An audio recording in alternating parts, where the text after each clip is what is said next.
You're listening to the Low Pressure Podcast, the podcast for skiers.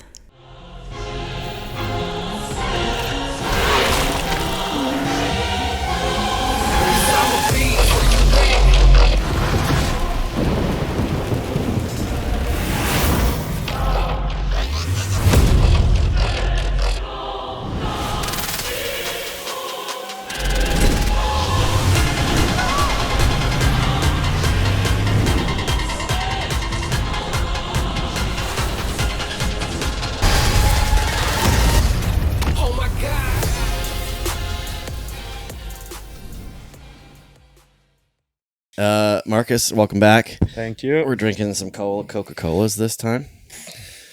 Coca-Cola. You guys should start sponsoring some skiers. This is maybe a guy you should talk to.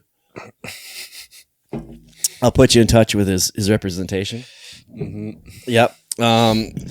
So, man, how are things? The last time you were here, you were a fresh-faced 18-year-old boy.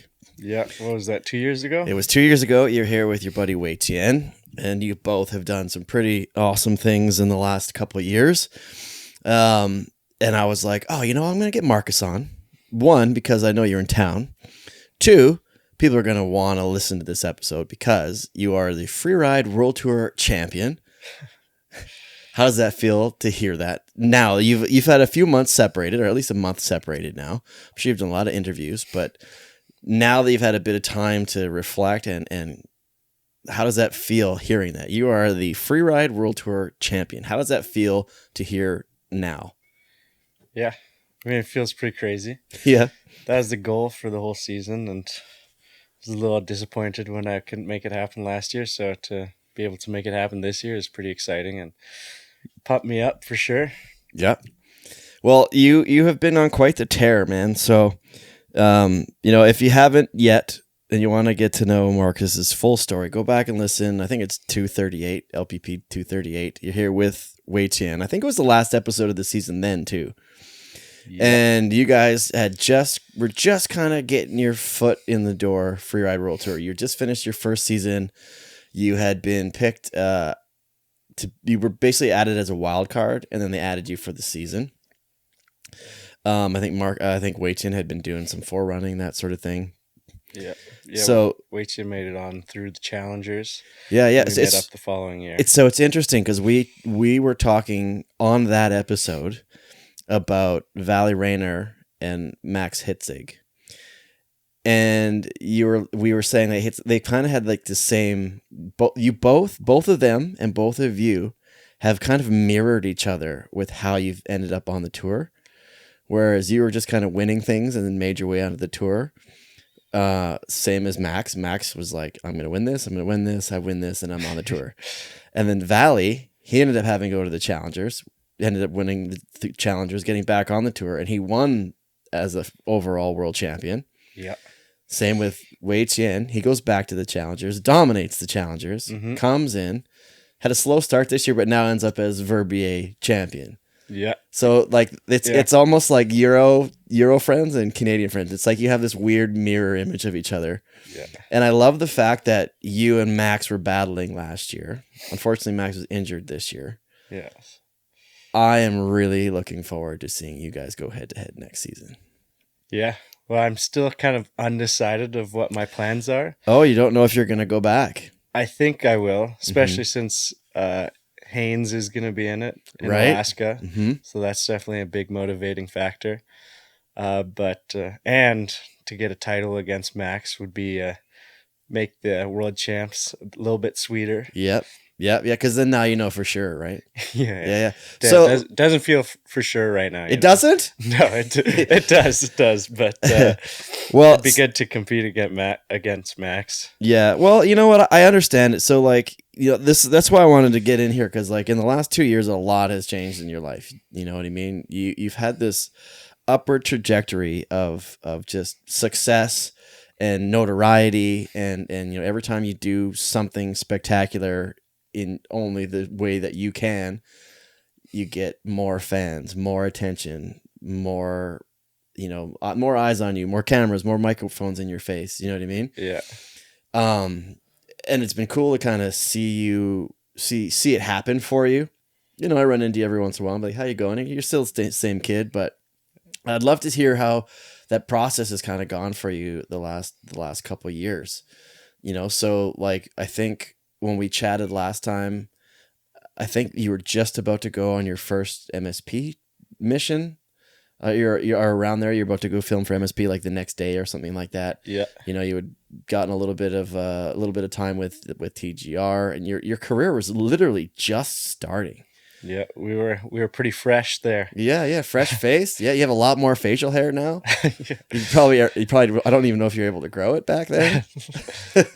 I don't think I was, no. Well, No. well, It no, was you a can't. struggle. And then I think Weichen and I made a deal last year. They're like, you can't shave it again until you win Verbier. Mm-hmm.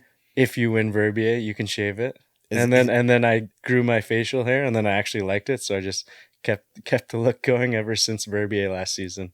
And then he won Verbier. Then he won Verbier this year. Did he have to leave it to Verbier? No, I don't think we ever made a deal. Actually. Did it go both ways? No. No, he can't really grow facial hair anyway. Well, he's got, you know, he's got the pedo stash going. Yeah, he's got the Asian heritage too, right? Mm-hmm. So like, have you ever seen someone with Asian heritage with like a big thick beard? Not Maybe. I can't think of one personally. Like if I'm wrong, send me an email or like DM me like a photo of a Chinese dude with a big giant beard. But you think of the dudes with like the long wispy beards. They got the like, long whispers. Yeah, right. And but it's always like really nicely manicured. Like they grow in like they're manicured. Do you know what I mean? Yeah. Rather than just a big shaggy Bushman beard. Yeah. Anyways, A little off topic. a little off topic. But you know, it's like let's get into this. So you kind of got your foot in the door that first season. Last year, you really were able to kind of show what you could do. Filming for MSP, filming for TGR. I'm sure you've done a lot of other little bits and pieces. Yeah. So kind of walk through maybe after that first summer of you being on the tour. Are companies starting to reach out for you? Like I know you have an agent now. Yeah. Did you get one after that first season? Like tell us about the process of this, because now you're becoming like one of the bigger name skiers in the industry, and it's happened really fast. Yeah. But what I have noticed is that you are taking care of the business side of things as much as, you know, you're doing your job skiing, but you're actually paying attention and you're actually capitalizing on that, I think. Yeah. I mean, I try my best. After that first season, I was really good buddies with Max Palm, and he had a manager, and he introduced me to that manager, Raf, out of Europe, and we kind of started working together and chatting throughout the summer and trying to make new deals, still kind of working towards that. And I think hopefully this summer we can really take advantage of the situation and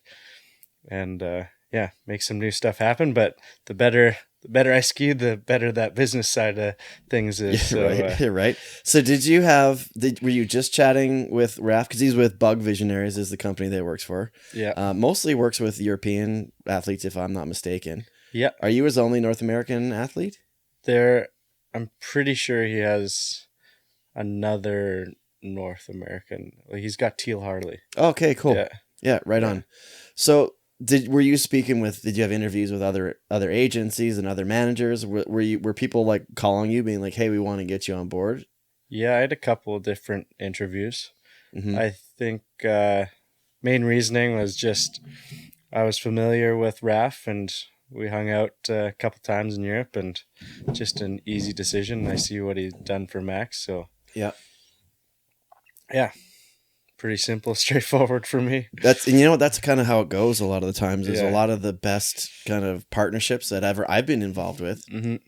Or if I'm trying to get, someone to, sponsor the podcast or buy advertising for an episode or partners for IF3 or whatever it is, I find a lot of times it's that personal connection are the ones that go farther, right? If I just cold call somebody and they don't know me or they don't know anything about me or we've never met or whatever, I find those don't really go anywhere. But those in-person chats and knowledge of somebody just goes so much farther. I was thinking about that not long ago. Well, yeah, where it's like, there's that old cliche of like, oh, the guys on the golf course going to do business deals on the golf course or on the ski lift, Yeah. It's really amazing how much you can get done and how much you can accomplish through something like that.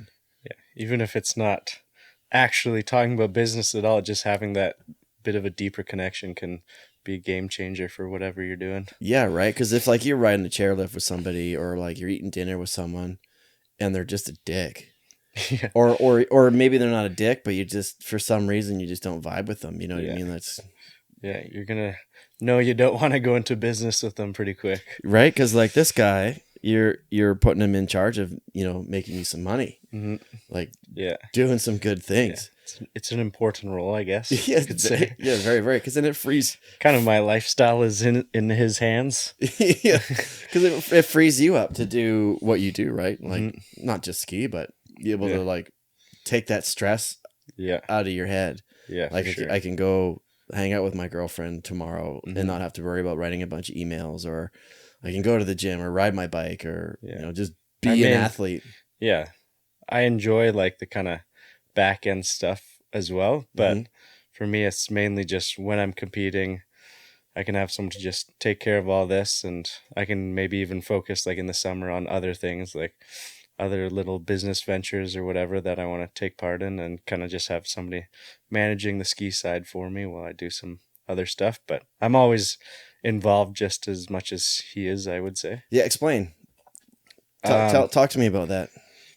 About the dynamic? Yeah, like how, like, but not only just the dynamic between the two of you, because I'm sure you have to know what you're signing up for. Yeah. But you said you'd like to be involved. Like, is it something that you actively are interested in doing because it's interesting to you, not only because it benefits you, but because you're learning about a new system of how people do things? Yeah. Yeah, I mean, I haven't gone to school yet, so I'm just trying to learn as much as I can with whatever opportunities that come in front of me. And obviously reaching out to sponsors and all this is a big part of that. And I like to kind of get CC'd on all the emails and kind of figure out how it's done. And one day maybe I'd like to do it my own, or just know that I can bring that strategies to other ventures in my life. And I think it's super important to know that. So I will, right now we're just working on deals in Canada and having him out in Europe. I'm in Canada. The deals are different here. So it's a bit of a benefit to have him getting deals in Europe for me. But I guess those might be better than some of the Canadian deals. But then there's a bit of a downside that we need to search a little bit harder for the deals in Canada. So that's kind of where I'm kind of on my feet looking for that sort of thing as well. Interesting. So like, are you talking about like more European focused companies versus Canadian, North American companies? Or are you also talking about like the European division of a brand versus the North American division of a brand? No, just the European-based companies, and then I will usually, if it's a European-based company solely, Raph will kind of take care of it fully. But with like Rozzy has like the North American division and then the European division, and Raph is in contact with both sides. But I will, like, Rozzy was just up here for a team dinner, and like I'm super close with the North American division. Right. Oh shoot! I was totally gonna ask you to. I totally forgot. I was gonna get you to bring your. They made you a ski. Yeah, they made me a ski. Yeah, it's pretty sick ski. They got the whole Rozzy team to sign one of the skis, and then they got a whole bunch of actually Dan, my coach Dan, got a whole bunch of my buddies to sign the other ski, and had a little world champs writing on the bottom. It's pretty funny. It was a cool gift. Yeah, it looked awesome. I was actually gonna try and get you to bring your. Do you have your little world champion trophy? No, I actually don't. You don't? Did you get one? Oh yeah, I got one. Yeah, I got like the mini version of what we get on the podium. Right. Yeah. You don't have it anymore? I do have it, but It's in a pawn shop somewhere. Yeah, it's straight to the pawn shop. No, I think that'd probably go for like $10 maybe. But I pulled it out of my suitcase when I got home, and all the metal had like came off the wood. And I was like, damn. Oh, so you got to get it fixed. I glued it back together. It's back in action. You're like, it's not, I can't travel with it. Yeah. Not travel sturdy.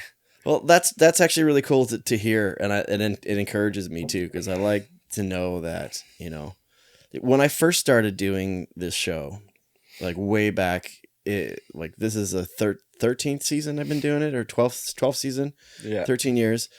One of the questions I always ask at the beginning, because I wasn't good enough to just flow through conversations, as well as I may be able to do now or not. It just depends on the point of view of the listener. Like he thinks he's good.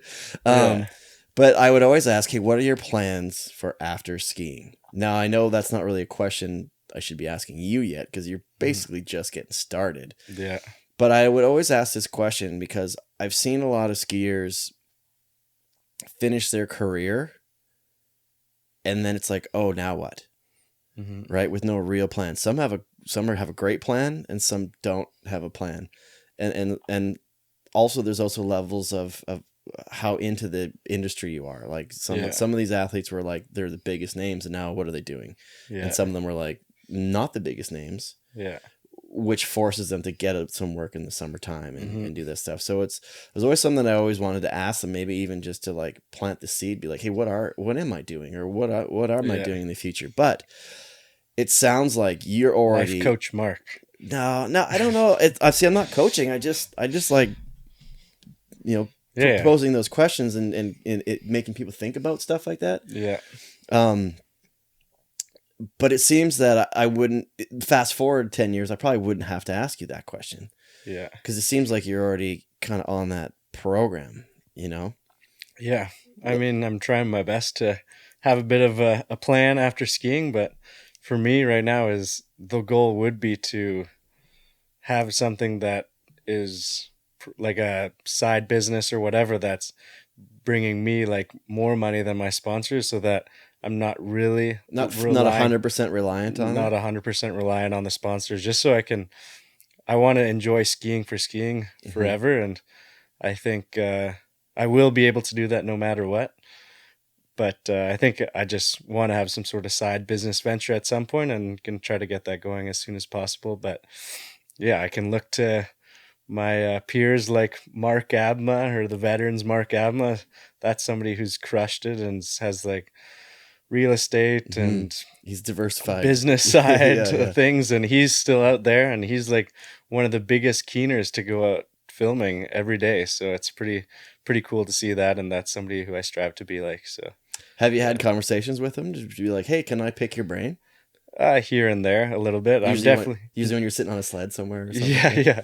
I'm definitely starting to try to get some more conversations going with him, but yeah, he's succeeding, or it looks like he's succeeding as well. And I would say succeeded. Yeah, succeeded. Yeah. He crushed it. He was also lucky to be in an era where skiers got paid a lot more, I think.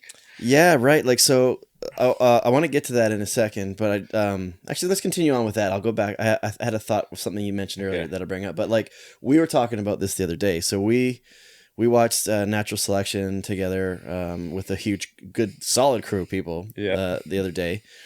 And we just started talking about, you know, things like that specifically, with, learning about the business side of things. You mentioned a little bit about wanting to start a business. You just mentioned admin with some real estate. Like I learned that you bought a house as well. Yeah, I bought a little 980 square foot condo. That's amazing. In Calgary. Congratulations, man. Thank you. Thanks. That's amazing, because I think we talked about this. Like, I think I'd mentioned, and I've said this on the podcast before, is like a lot of those athletes that made decent money in that era, where there was a lot of money in skiing, and there was, a lot of them, specifically in the Sea to Sky, did really well with it. Oh yeah. And look at McIntosh, who's still in the game, but he's got a beautiful house in Pemberton. He's done well for himself. Kai, he's got a nice house in Pemberton. Yeah. Abma, he's got all sorts of stuff going on. Heimer as well. Those are just a handful from this zone alone that made sure to make what they were doing work for them in the long term. Mm-hmm.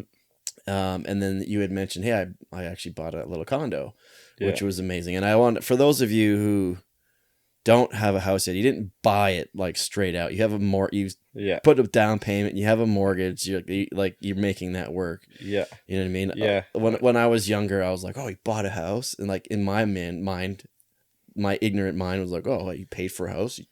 Like, awesome, lucky. Do you know what I mean? The full price of the house is probably less than a down payment here in the Sea to Sky. Right. So you went out. I went out of the Sea to Sky and to somewhere in Calgary where it's more affordable, and I just kind of wanted to put some money away. It's better than buying a truck and a sled right off the get-go. So this is an investment property for you. Yeah, so I got a renter in there and not really making money. I'm actually down a bit every month, but hopefully it goes up at some point. yeah, ideally. But in the long term, you have you were able to buy an investment property. Yeah. You have someone paying your mortgage for you, and you're 20 years old? Yeah.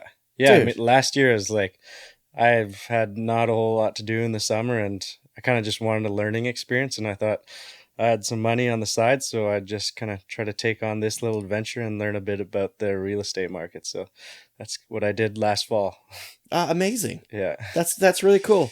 Were you a little overwhelmed by it? Like I still am. Yeah, I was definitely overwhelmed by it, and definitely pretty nervous and questioning if that was the right decision, which I'm still kind of questioning. Right. But I think no matter what, is a great learning experience, and I'm pretty glad I did it. That's very cool. So how did that process start? You just were thinking like, I have this money, I want to do something with it? Or had you talked to someone that had bought a house, or you're like, oh, I could maybe do that? I think it was a mix of everything. Watching videos, talking to people, looking at people like Mark and Sean and all these guys who have like real estate around here, and just kind of trying to follow footsteps. And that kind of just motivated me to do something in the real estate market. And I kind of just reached out to a random real estate agent I saw on Instagram. For real? Then, yeah, for real. I saw his ads popping up. I was like, let me message this guy on Insta. And he's a young realtor, and we kind of connected, and we made the sale. And yeah, now there's some like issues with the condo board needing some new roofs and that's nothing new maintenance. So that's pretty cool that you're learning that now, because like you're 20, like how many 20-year-olds own like even a car? You know what I mean? Like these days, like, you know what I mean? So that's pretty awesome. And knowing that you're this young and experiencing this and learning this now is going to be so much better for you even 5, 10, 20 years from now, that's super, super cool. Yeah. Well, I'm super lucky to be in the situation I am, to have like skiing bringing me this, not a great amount of money, but enough, like a little amount to just actually be able to work with little things like this and give me these experiences. You're living the dream, dude. You get to ski for a living. Yeah. And you make a decent living where you can actually exist as a human being. You can do what people do, is like people gets a job. Yeah. It's probably one of the coolest jobs ever. Definitely the best job in the world. Right. Now, I will also have to ask, just because this is what I do. Yeah. Do you pay rent here in Whistler? I'm lucky enough to be living with my parents still, between my parents and my girlfriends, and kind of just taking advantage of that as long as I can, and saving up for a property in Whistler. So we might be saving for a while here. Yeah, that's another brilliant move. So all I have to say is, make sure you show your gratitude, because when mom and dad, I met your mom and dad. Yeah, I met your dad. Yeah. They seem like great people. But they're like, wait a minute. Depends on how much you eat, right? And how much you're costing them. They're like, wait a minute, this kid owns his own damn house, and he's living in my house. So if I were you, I would go out of my way every once in a while and just like maybe drop off like a Scandinav pass. Yeah. Or like a gas card, or maybe like a Costco gift card or something like that. Just say, hey, really appreciate you guys. Thanks for supporting me all the time. And then just don't listen to this podcast, Mom. It may buy you a little extra. May buy you a little extra time before they're like, all right, pal. Yeah. All right. Yeah. But this is the best time now. Like, I would pay yourself rent. Mm-hmm. Like find out what your friends are paying. Yeah. And then start paying that, because Yeah. you're going to have to eventually anyways, it, Yeah. right? But put that away towards the next property or the property you have. Yeah. So that when they're like, all right, pal, you're either paying rent or you're out. Yeah. Then I've got a little bit of a stash. You've got a stash, Yeah. but then also you're also used to paying that money. Yeah. So if you have to start paying rent, it's not going to be any you're not going to, Well, it's not going to be much of a change. I'm kind of used to seeing that money coming out of the bank account from my other condo. Yeah, well, So- that's what you gotta Yeah. figure it out. But that's interesting though. It's kind of a fun game, man. That's really it's really cool hearing you talk about figuring the whole process out. Yeah. But yeah, I'm super lucky to be able to have the opportunity to live with my parents and have them not charging me rent. Yeah. I wouldn't be fair if they asked me to start paying some money soon. Well, I hope they don't listen to this, because if they do, you're going to be calling me being like, dude, what the hell? yeah. But that's okay. But it's cool, because I really admire and appreciate that you're taking advantage of the opportunity in the right way. You're not just taking it for granted, but you're actually doing something with it, which is really, really sweet. Yeah. Now, you mentioned earlier, I haven't gone to school yet. Yeah. But it seems to me that you're always kind of going out of your way to learn something. Like with this is as an example. Yeah. You're talking about wanting to start a business. You said you wanted to get into real estate. Is going to school a kind of a plan for you moving forward? A lot of the people that have been on this show did the university route. It took them maybe 6 or 7 years, just because they would do like that first semester and then take the second semester off to ski and work. Yeah. Do you have any plans on doing that, or do you think kind of the process that you've started is more what's going to work? Where you're like, I'm just going to do a course or do some independent learning. Yeah, like I've done a little entrepreneurship course last fall as well. Oh yeah, where? With this online university called Athabasca U. Yep. And I'm kind of trying to get little learning snippets here and there, but my goal is to start a profitable business before I have to go to school. So then I don't have to go to school, Just kind of learn on the go. Prove that I can do it without school. And I feel like it's more ordinary now these days to have successful people not going to school. I feel like a lot of the successful people haven't gone to school, Yeah, it's like I did want to go to school for engineering at UBC, but I kind of realized I took a gap year. I saw what my cousins were going through, because they're both doing like physics engineering at UBC, and I just saw them like grinding, studying 24/7, no time for anything, and I was like, I don't think that degree is quite for me. So yeah, fair. And I think you can learn so much just from experiences in the business world, and having like the right people around you, and having good mentors. Yeah. I'm trying to find as many good mentors as I can, and it's just really chatting and learning from their experiences is super important for me. That's awesome. I love to hear that, man. That's so sweet to see that you're able to balance your ski success, but you've got this craving for like personal success, and like, the need to for the acquisition of knowledge, and that sort of stuff. That's really cool. So maybe not like the traditional schooling, but you're going to continue to learn and kind of see. You're gonna find those avenues that will suit what your kind of goals are, or your interests are. Yeah, you're to match that exactly, which you're kind of already doing. Trying my best. Take a real estate course and just get some more insight. Yeah, I was definitely also thinking of taking a real estate course, so maybe that's something I can do this summer and throughout the fall. Right. When you mention start a profitable business, do you have anything in mind? Not anything specific yet. I know I love fitness, and so I'm probably going to start creating a bit more fitness content just on my socials and see where that can go. But nothing certain yet. But I would just want to do something within the ski industry and use my name in a way. to help other people, I guess. So basically just like post like thirst trap workout videos on like No. Instagram and stuff. Not thirst trap workout videos, glute but days. Maybe you can hook up yourself with like a Lululemon, yeah. like a Lululemon sponsorship or something like that. Nah, but I think fitness, I haven't really showed the fitness side of me really.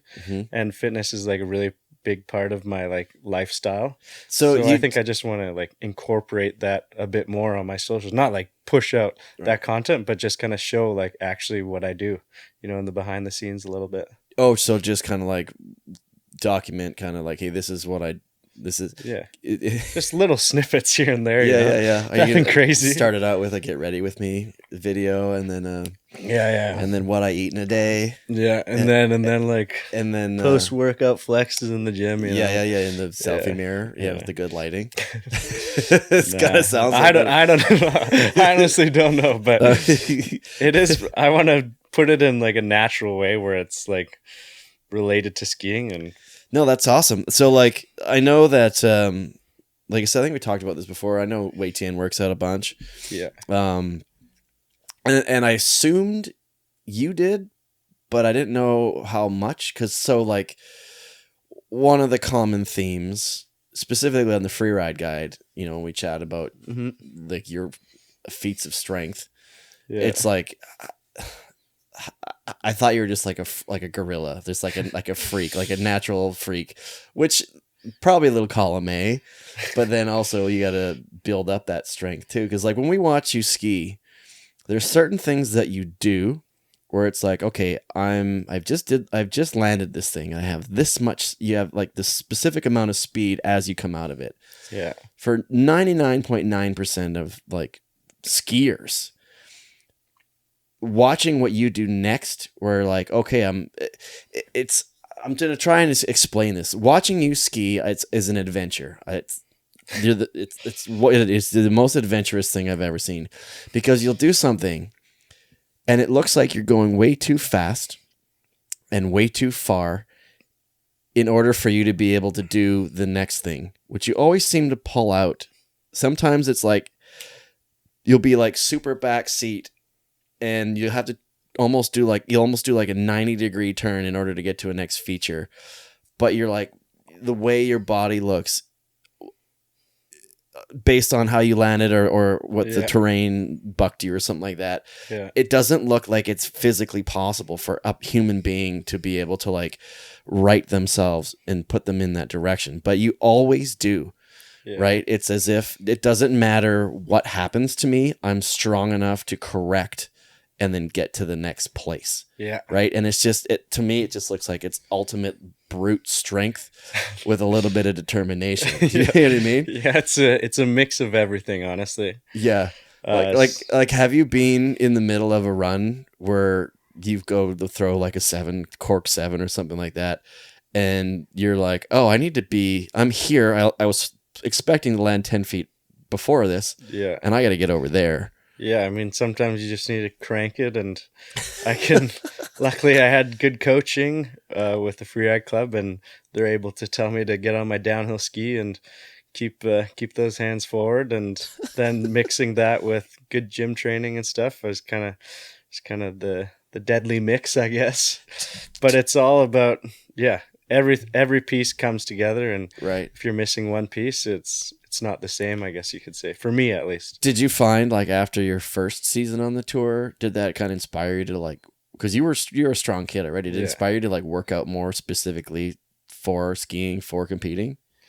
Yeah, I had some, I guess you'd say, a little bit better training programs, but I was always training for skiing since I was probably started training when I was 13. Oh, wow. Yeah, or maybe 14. But yeah, I was training for the sports I did, and I wanted to see what it did, and it has helped me. Oh, yeah. And mainly what I started was for injury prevention. Just being able to have a bit of extra protection on your body is like really important for me, and kind of, I think, has prevented a lot of injuries for me, knock on wood. Yeah. But I think... And was this instilled to you through like the Whistler Freeride Club, through training, through whatever? Or is it just you just thinking, I think I was a little chubby as a kid, and I was like, let's get in the gym. I was a little bit chubbier for sure. And then I kind of started getting in the gym, and I really enjoyed it. Mm-hmm. It's kind of like a little mental sanctuary for me, I Is guess. it kind of like your Zen place? It's my Zen place. Yeah. Honestly, like now I'm like, sometimes I'm over the gym, spending too much time in there. But at the end of like after a workout, you just feel so good. And I love that feeling. And knowing it's like a big confidence thing for me as well. Knowing that I put the work in when I go to the start gate, I can't have any doubts. So knowing that I've put all that work in, I'm there, I can just be in the moment and not worry at all, you know? So that's something that definitely boosts my confidence. Oh, amazing. So it's kind of like, and do you see like the fall as say like preseason, like training camp? Do you put yourself through training camp, or is your workout program the same throughout the year, or do you like really step it up closer to the winter? It differs all year. So I kind of right now is like, I'm still training pretty hard. I don't know why. Does you like it? Because I like it, yeah. But just kind of doing a mix of everything, a bit of fun exercises, a bit of ski-oriented exercises. But kind of end of summer, beginning of fall is when I really start to put my head down and like start like building muscle. And then from there, I'll go to strength and power and like agility exercise, like coming into the season into December. And then once I start skiing pretty heavily, that'll be my main source of training, but I'll have those like just maintenance sessions in the gym, which is I'll do like 3 times a week, hour and a half in the gym sort of thing, just to maintain that muscle. Because a lot of skiers like do put in the work to do that preseason strength building, but then the winter comes and they start skiing and they just drop everything. But I think it's pretty important to maintain the muscle, and you'll notice a difference at the end of the season if you've done that maintenance work with your skiing, I think. Yeah, interesting. Yeah. That's really a good point. Yeah. Like I feel like a weak old man right now, whereas at the beginning of the season I was actually feeling pretty good. Obviously, like once you're skiing, there's all those muscles that are like not trained at all and you still get sore, but if you're able to like grow everything together and keep the muscle from preseason, I think you're pretty golden. Interesting.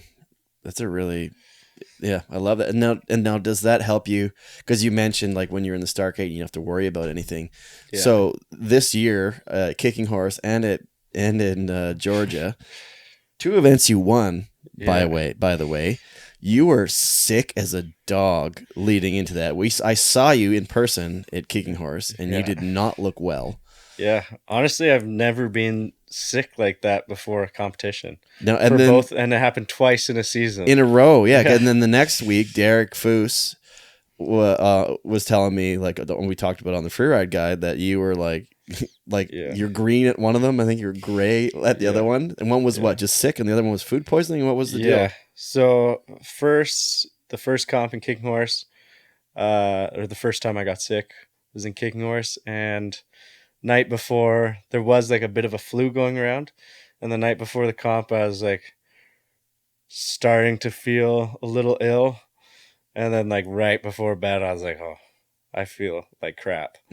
And definitely flu symptoms, like upset stomach, more of like a hot head and headache and just feeling weird and dehydrated. And then woke up in the morning and was still not feeling great, but I just pounded a whole bunch of water and electrolytes and some cold and flu pills, and got to the start. And next thing you know, I was in the start gate, and I had not even really thinking about the comp at all. Like I had my line plan like before that moment, and I did like all my visualization work before pretty much, and then I was just focusing on getting over that flu.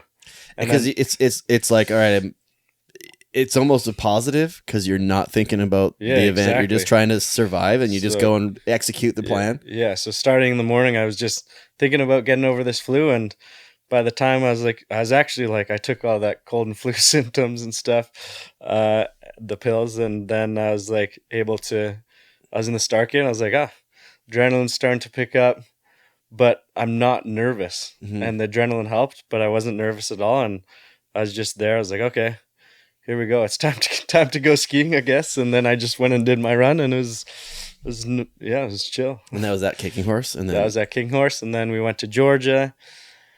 And holy, Georgia's a long travel. It's like 40 hours to get there, but it's all part of the experience.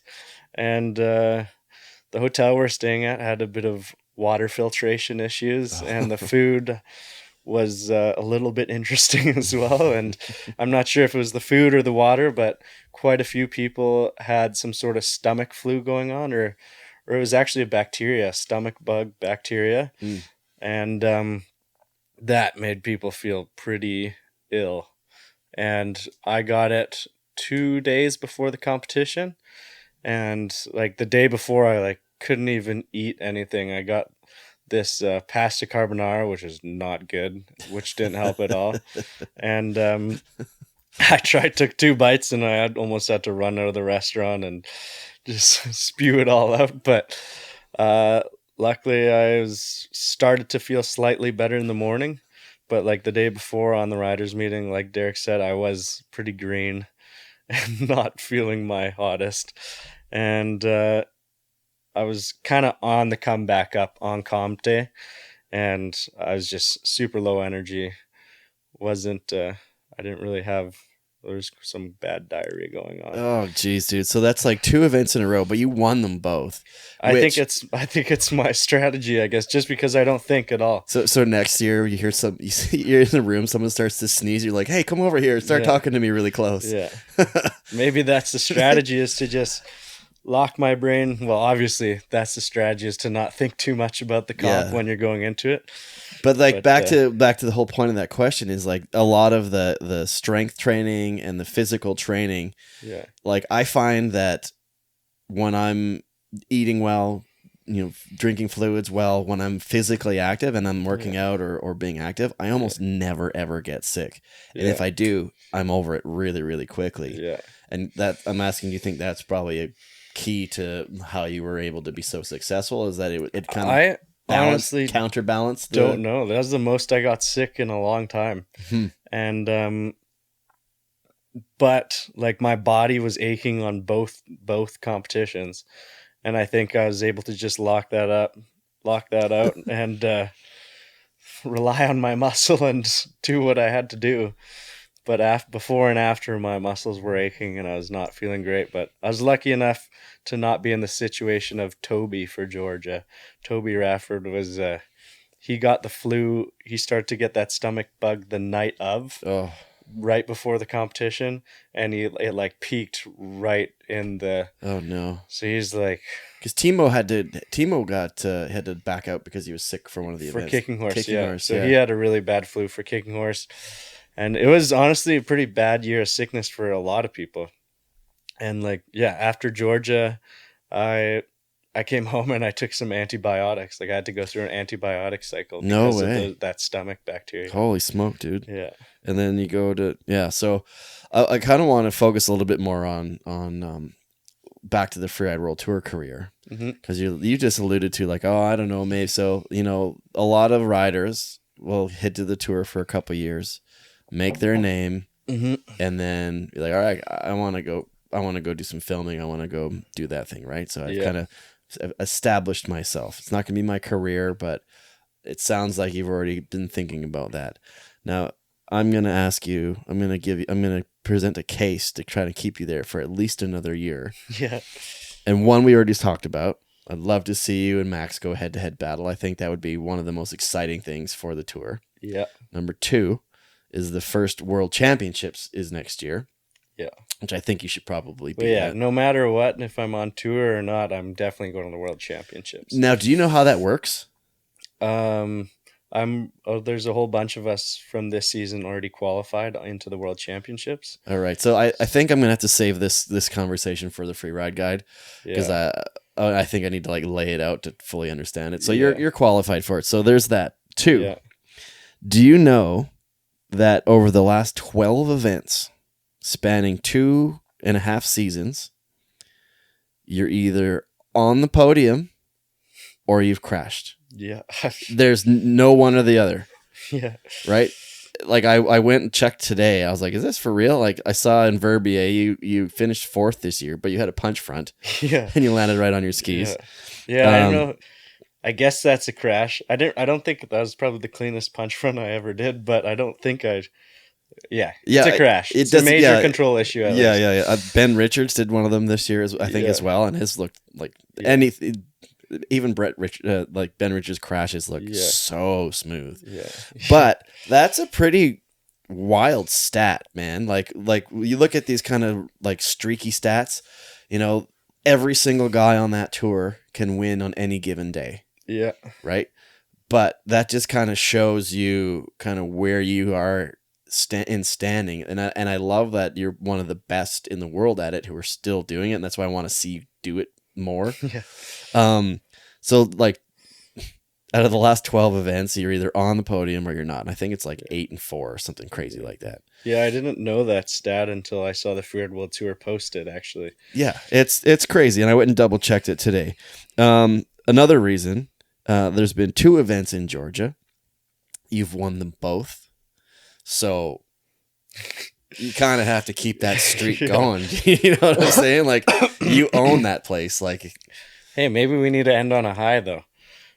No, Marcus Georgian. But yeah, it's still something I'm figuring out. But there's a lot of like, I feel like, yeah, people would kind of use the Freeride World Tour as a way to jumpstart their career. But now I feel like there's definitely some new opportunities within it. So with that, like Olympics being a possibility in 2030. Yep. And then there's been like talks of like a Netflix F1 style series for the tour. I've been talking about that with people, hoping that they would do something like that for a long time, but I also think that it might not work quite as well. Yeah. Because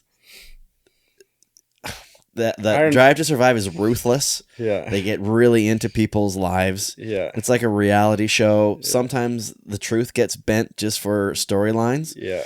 Whereas the FWT, it's just a bunch of friends hanging out, right? Like, do you really want your life to be like presented in such a way? Yeah, I'm not sure. But yeah, honestly, I think it would be a lot of like the riders like getting upset with the organization's like decision, just because we're always like traveling last minute, making last minute decisions. And I think that's what it would mainly be about, honestly. And I don't know if the organization would support that so much. Because it would be them that's just complaining and shit, talking about all the decisions that they're making based on what they have to do, right? Yeah. Wei-Chin and I always said that if we ever did get in some sort of series like that, we would create some beef between each other, though. some make-up beef and create a bit of a good storyline. You guys used to be friends. Yeah, exactly. Yeah. That would actually, I think about that a lot. Like I have thought about that, but I'm like, oh man, like they're just, 18, 19, 20. It's a kid's game now, man. Like the age of a lot of the riders are young, and it's, whatever. Some of you are mature, are very mature, and I think would handle it fine, and some maybe not so much. Maybe some of them maybe wouldn't want their whole lives to be put on display. Yeah. But then also, you better be getting something out of it. Well, yeah, that'd be the main reason. I think it could change the sport a little bit for sure. Yeah. Well, look at F1, what it's done for F1. Exploded it. Yeah, absolutely. Yeah. And I think just having more in-depth behind the scenes of the sport and what actually goes on, not a lot of people really understand what's going on. Like it is definitely, there's a wow factor to it. Yeah. Like, whereas I feel like these days it's freeride is more understandable than slopestyle, because all you see in slopestyle is just like people like, why did that person win? And you don't really see that they added like an extra 180 or a specific grab, for the general public freeride. Like if they do a massive cliff and like they have the sickest line, usually they know who the winner is. Like there's a clear winner. Right. And the layman who isn't a big skier or a snowboard, isn't a skier or snowboard, can still see that that guy hit an 80-foot cliff, whereas this guy only hit a 60-foot cliff. But that's an interesting point I never thought about before. Because when you're throwing a right side 720 cork blunt something or other, Yeah. right? Yeah. Versus, a left 1080 double cork something or other. Like for someone that isn't initiated, like Yeah. even someone who knows what it is, Yeah. you still don't really know what they did. Yeah. That's an interesting point I hadn't ever thought about before. Yeah. So it's almost more accessible for those casual fans. Yeah. For a watching perspective. For Yeah. Sure. Have you noticed now that FIS has owned FWT for a couple years? Next year is the first year they're going to do the World Championships. Has anything really changed yet? Nothing's changed. Like there was talks of last summer. There's talks about there being drug testing for this winter. Mm-hmm. There was none of that, but now that World Champs is officially happening, I think next season that's going to be something we're going to watch out for and have to follow those guidelines. So you got to cut down on the HGH there, bud. Yeah, exactly. Yeah. You got to find out when you got to put the needle down. No, I'm kidding. But let me ask you this: is like, okay, so we all know, a lot of people know what happened with like Half Pipe and Slope when FIS came in. The whole like, fuck FIS. This is brutal. They're crushing this culture of what we've created. Fast forward 10, 15 years. That culture has found a way to resurrect itself in different ways with more independent events like Jib League and like to a lesser extent the Nines or Kimbo sessions, Slosh. Look at the Silver Belt that Xander just put on, right? So these kind of independent little events, the Daniel Hanka's Invitational, right? These are kind of those independent events that kind of resurrect that original vibe. Like the FWT is kind of a big family vibe, I think. Yeah. Everybody they're not competing for their country. They're not competing for sponsors. They're competing because they love the sport and they love hanging out with each other. Oh, yeah. Do you see that kind of family atmosphere, that family vibe starting to change once this happens?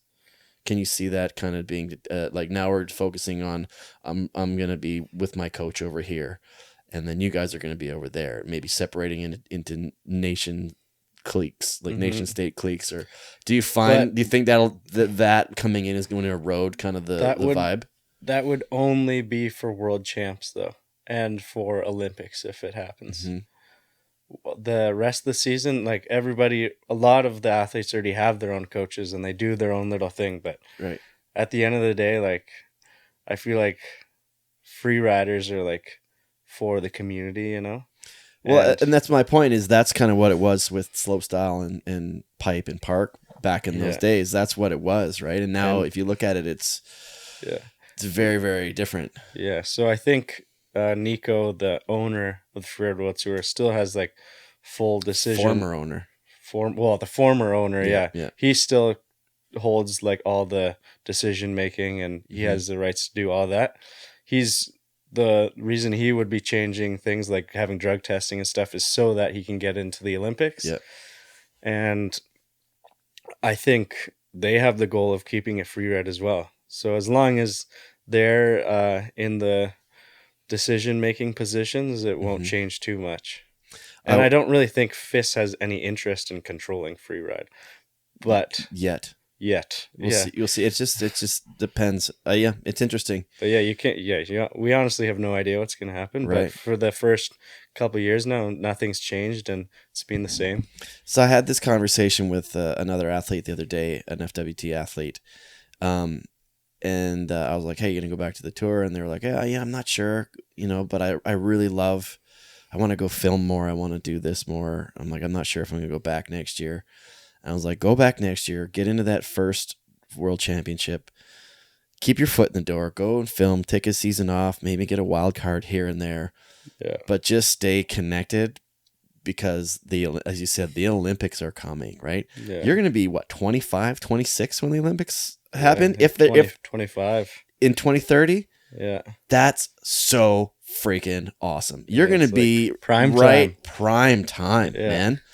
Like, can you imagine winning an Olympic medal for Canada, doing something you love forever? I mean, that's been the goal as well for a long time. Like my uncle went to the Olympics. Did he? Yeah, he's like in the Hall of Fame for ski slalom, like tech racing and stuff. So, Really? yeah, Very Thomas Grandy. Yeah. It's my Oh, Thomas uncle. Grandy? Yeah. Oh, I know. Yeah, nice. That's my uncle. Oh, cool. And yeah, it'd be cool to follow in his footsteps and try to at least get to the Olympics at some point. And I think that looks just like such a unreal experience. And just like any freeride competition, I would want to go just for the experience and Yeah. have some fun and check it all out, you know? Right. So we watched NST, as I mentioned a couple of days ago. Were you getting FOMO watching that and just like hearing how cool the experience seemed to be and like watching the event, being able to ride a face like that? Like in the finals, Sam and Craig got to ride that face 5 times that day. Yeah. Yeah. I thought it was honestly watching like the first rider drop in on that ice Parker, face. yeah. Yeah, Parker. What a legend. I don't think I was super keen on keen on competing because that looked like pretty bad snow conditions. But once they got over to the finals side, it looked pretty unreal, and that face looks insane. And I like the format. I think it'd be really cool, especially with good snow. I don't think I would want to do that format in bad snow with the tour. That's for sure. No. But I think for that format, you need to have good conditions, and it just makes it like a jam session, having fun with your buddies. So I think it's pretty cool and allows for some progression. Have you heard of any like thoughts or opinions from the Freeride Tour about NST? Like, I bet you they're probably freaked out that they're starting to do ski, but I honestly think there's space for both because they're different. Yeah, I think they're pretty different. And I think no matter, people would watch both competitions. Oh, absolutely. Yeah. Like, I am pretty interested to see what they think about NST now that it's gone down. But yeah, they're definitely different, and yeah, there's definitely some space for both of those events. Yeah, I wonder if there'll be a point in time where an athlete will be able to do both in a season. Yeah, hopefully. You know, like right now, when they held NST, when they held the FWT, was kind of overlapped. Yeah. It was impossible. Yeah, so the Verbier final overlapped with when the NST competition actually happened, because that they actually held the competition in end of March, and they didn't broadcast it until April 17th. So, all right, and last little FWT stuff here is they just announced Alaska. Yeah, for a new FWT spot, so that might be another reason to do another season. Yeah, well, but they haven't made the announcement, but they're on some of their posted broadcasting and imagery. It looks like Kicking Horse is going to be no longer. Yeah. What are your thoughts on that? Considering you know it's the home event, it's the only Canadian event. You won it this year. Yeah. I mean, Kicking Horse has a special place in my heart. I've been competing at Kicking Horse since I was 12 years old, I think. Like Wrangle the Chute and then... just the junior competition. Oh, right. Yeah. And competed every year until I was 18. And then that year I went and competed on the tour, and every year since. So not having Kicking Horse and not going to Kicking Horse is going to be a bit different. And it's the only event where I can have my buddies come and enjoy the experience. Like, not a lot of my buddies are flying to Georgia. Flying to Georgia or whatever. It's expensive or just really time consuming, you know? So it's nice to just have that community of buddies making their way out. And it's had a special place in my heart. So I'm pretty sad that it's not going to be there anymore. Now that the news is gone and you can reflect on it, be like, do you think even more fondly on the fact and how lucky you were that you actually got to win that event? Yeah. Yeah, he's like, I'm going to win more. Yeah, but that's pretty cool. Like, yeah, you know, it may return, it may not, but for now, it looks like it's not. But yeah, I haven't really thought about that. There's the possibility that you won the very last event at your home at Kicking Horse, a place that you spent a lot of time competing on. Yeah, that's actually crazy to think about. I didn't really think about that. It's kind of but I hope we can go back, or at least like. There needs to be more stops in North America. Right. It's the Freeride like European tour right now. Right. Do you feel that 6 is kind of like the sweet spot? 6 events, or could they do another one?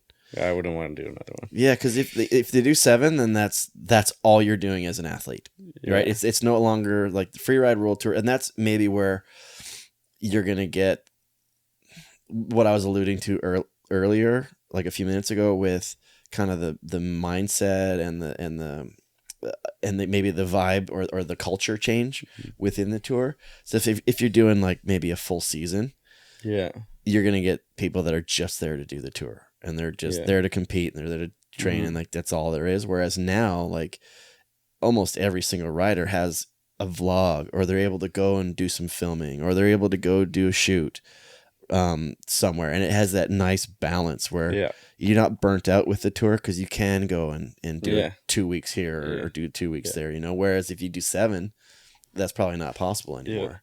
This year I was able to do like after King Horse, I was able to spend like a week and a half in interior BC just filming around with Matchstick, and that was like super nice to have a period where I could start making a segment so that it's not all relying on the spring, because last year it kind of just came down to the spring film segment, and we didn't really have the conditions or the timing lined up, so it kind of turned into a pretty bad segment or more of a joke segment. So it's nice to like, not that we did any of the craziest stuff, but to just have a bit more footage and have a bit more time to do that.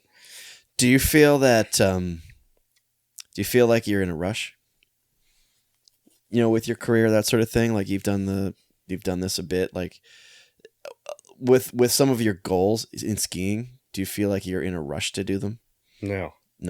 I just want to do them. Yeah. I'm in no rush. I just try to improve my skiing as best as I can. Sweet. And I just I have fun improving, Yeah. For me, if I'm not improving, I feel like it's not going to be as fun. Fair enough. So I just want to keep trying to push the limits, and I like the feeling of landing a new trick or sending a new line or putting all those things together. So I've seen some of the clips from the crew you've been riding with that have been going through Instagram, and it's like one of them, that one massive 3 that you kind of huck coming across, big massive floaty 3, and I'm like, I see that every 5 times a year. But like it's really cool to see, and I love watching you ski, and I love that you're so stoked on it. So before we go, I want to talk a little bit away from skiing. So you said like working out's kind of your zen zone. Yeah. What else do you do right now when you're not skiing? Are you still competing in biking? No, I've kind of taken a step back from biking. Yeah. You made your choice. You're not going to be the Bo Jackson of action sports. Yeah, I don't really need that. Biking is not forgiving, and it's a lot different crashing in dirt than snow. So that's kind of something I really enjoy about skiing, is being able to take a massive crash and then get up laughing with your friends. Whereas if you take a massive crash in biking, you're rarely laughing after. You're usually in a stretcher to the hospital, but I'm kind of just keeping biking for fun and keeping it more of a hobby, and I'm pretty excited to be doing that, honestly, and maybe just making some little biking video parts with Rozzy and just shredding with the buddies, maybe making some vlogs. Yeah, there you go. Does Rozzy take care of bikes for you then as well as skis? Yeah, they make some decent bikes, and they got a new frame coming out, so I'm excited to shred that. Very, very cool. Yeah. Last time you were here, you were talking about your grandmother's house in Italy. Yeah. Did you end up visiting her in the last couple seasons after the tour, or while you were in Europe? Yeah, so after my first year on tour, I was out racing World Cups on the biking, and then I had a pretty big crash, and had conked myself a little bit, and I was like, not super into biking, so I just missed one of the World Cups and went to my grandma's in Italy and just chilled, had a little zen week there, hit a little road biking with my aunt and uncle, and it was honestly the highlight of my month-long trip of biking. There was just a week at my grandma's place. That's awesome. Is she fully Italian? Yeah. Do you speak any Italian? I speak a little bit of Italian, but it's fading by the year. Did any of your parents? Yeah, it's my mom's side, so my mom's fully Italian, and did she speaks really well. And did she speak to you? Is it like talk to you in Italian when you were a baby? Probably more as a baby. Like when I was younger, I can still understand most of it, but cool. I was able to speak a bit better, I think. But So- I think it just takes like, if I were to live like a year in Italy, I would get back to So it. I bet you even after at the end of that week at grandma's, you're like, I'm remembering some of it. Oh, very cool. Yeah. It maybe that's something that you can add to like the education, the personal education schooling thing. Being able to say I have 2 languages as a North American, I think is a special thing. Yeah. No, 100%. Like all the Europeans they're like, how many languages do you speak? They're like 5. Minimum 2 languages. If they only speak 1 language, you're like, you're not European. Yeah. If they only speak 2, they get made fun of by all the other Europeans that speak like 12. It's crazy how many languages some of those guys speak. Like Swedish, German, English. Yeah, like if you live in Switzerland, it's like Italian, French, German, English. Yeah. If you're living in like Sweden, you speak a bit of Norwegian, Swedish, you speak English, you know what I mean? Like French is also a language I need to learn. That's kind of the communal language on tour. And is it? Oh yeah. I guess so. There's a lot of French freeriders. Actually, I would say we were talking about this. The nation of France probably is the strongest individual nation for freeriding right now. Yeah. But all the champions are Canadians. Yeah. Yeah, that's what we like to see. Yeah, there you go. Yeah. So what can we look forward to in the fall? Are you going to be, like you said, you did a little bit of filming this summer, winter? Yeah. Sounds like you're about to go on another trip right now. Yeah, I'm going to Sweden, doing a little bit of shooting with 100%. I'm not really sure what that's going to look like. 100% is your goggle brand? Yeah, my goggle company. And then, hope maybe if there's another May storm, we'll try to get after it here in Whistler for a bit in the May. But yeah, you can just look for a good segment of skiing with Matchstick in the fall. Do you feel comfortable about what you got done? You can always do better. Better than last year? Better than last year, okay, for sure. Yeah, there you so go. I'm stoked with that. But it's tough balancing all of it. Yeah. So, Well, it sounds like you have a good grasp on who you are, what you need to do, what you want to do, where you're going, where you've been. You know, it sounds like you're pretty even-keeled, level-headed. That's nice to see, man. Yeah, and I'm stoked for your success, man. World champion. Well, no, not yet. Extreme Verbier champion. World champion's not till February, probably. Yeah. Well, yeah, it's kind of interesting concept because they call it the world champion right now. Yeah. The overall. The Freeride World Champion. Freeride World Champion. Yeah. So next season, they're probably just going to call the overall tour win. It's going to be like overall tour winner. And then there's an actual world champion from that one event. I don't understand. I'm going to have to call them and be like, hey, we're going to call Nico. And we just need get an explanation. I'm going to get Nico on the microphone. I've already been told how it works a couple times, but I don't really remember. Yeah. Fair enough, man. Marcus, thanks for coming by, man. Thanks so much, Mark. Super, super proud of you, and I'm stoked to see the man you're becoming, but also stoked to watch you ski and, entertain the shit out of me. So yeah, man, enjoy your time in Sweden. Sponsor shout out. Who you got going for you? We got Rosignol, Thermic, Descent Labs, and 100%. Those are my main guys. And then you and Raph are working on some more. Yeah, hopefully some more. What were we talking about earlier? I was like, snacks. You got to get some snacks. Yeah, I want some snacks. Yeah. What if you got to jerky or something? Yes, right. Yeah, exactly. Some jerky. Biltong. Biltong is biltong? No. It's like a South African beef jerky. Is it? It's the best thing ever. Never heard of My it. coach Gavin brings me some. Gavin Phillipson? Yeah. Gav? Yeah. His parents are South African, so. Oh, I gotta ask him about. Yeah. What's it called? Biltong? Biltong. It's the best thing ever. It's like just straight up beef jerky. Yeah, it's just like some cured beef. It's really good. Yeah, man, get in on the snacks. Yeah. Like a chip brand and like some beef jerkies and like I've seen some like electrolyte companies. You already talking about electrolytes? Yeah. Maybe trying. Yeah, I know of an athlete that's using the electrolytes right now too. Yeah.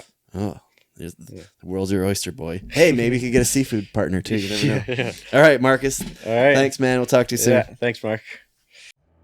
You've been listening to the Low Pressure Podcast, the podcast for skiers. This has been a Redmark Media production.